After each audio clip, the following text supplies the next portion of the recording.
Hello students, let's see this question. The question says the correct option with respect to the Pauling electronegativity values of the element is. चार options आपको given है, ठीक है. The correct option आपको choose करना है.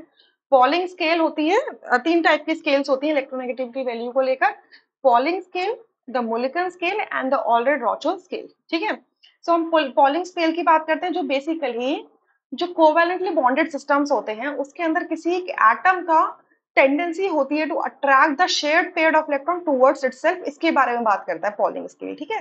तो इन्होंने क्या मेजरमेंट्स निकाली है, that is based on the difference in the energy of the bonded system.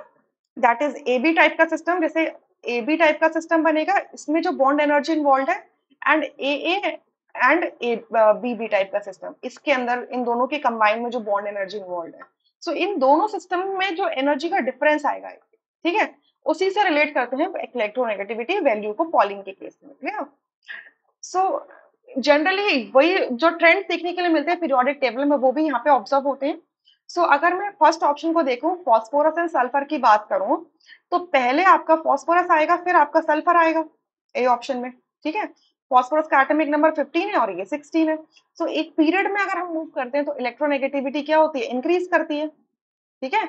तो अगर इलेक्ट्रोनेगेटिविटी इंक्रीज करती है तो फॉस्फोरस की इलेक्ट्रोनेगेटिविटी कम होगी सल्फर से, ठीक है. सल्फर की क्या होगी, ज्यादा होगी. तो अगर इनकी थोड़ी सी वैल्यूज भी अगर देखें तो ये होता है 2.1 और ये होता है 2.5 के आसपास, ठीक है. वैल्यूज में थोड़ी थोड़ी आपको बताती जा रही है, तो ये ऑप्शन भी गलत हो गया. बी ऑप्शन को देखते हैं, सिलिकॉन और एल्यूमिनियम. एल्यूमिनियम का एटॉमिक नंबर होता है 13 और सिलिकॉन का होता है 14. सो अगेन पीरियड में मूव कर रहे हैं तो अगेन क्या होगा, इलेक्ट्रोनेगेटिविटी इंक्रीज करेगी. तो आपका एल्यूमिनियम का इलेक्ट्रोनेगेटिविटी कम होगी, सिलिकॉन की इलेक्ट्रोनेगेटिविटी ज्यादा होगी. तो एक बार थोड़ी सी नजर वैल्यू पे डालेंगे तो ये 1.5 के आसपास होती है और ये आपका 1.8 के आसपास होती है, ठीक है. यहाँ पे भी ऑर्डर गलत लिखा हुआ है इस वजह से बी ऑप्शन भी गलत है. सी में देख लेते हैं, टेल्यूरियम एंड सेलेनियम. ये क्या होते हैं, ग्रुप नंबर 16 के एलिमेंट होते हैं सेलेनियम एंड टेल्यूरियम. तो पहले सेलेनियम आता है फिर टेल्यूरियम आता है. सो डाउन द ग्रुप जाने पर इलेक्ट्रोनेगेटिविटी डिक्रीज करती है हमेशा, क्लियर. यानी कि सेलेनियम की इलेक्ट्रोनेगेटिविटी ज्यादा होगी टेल्यूरियम से, क्लियर.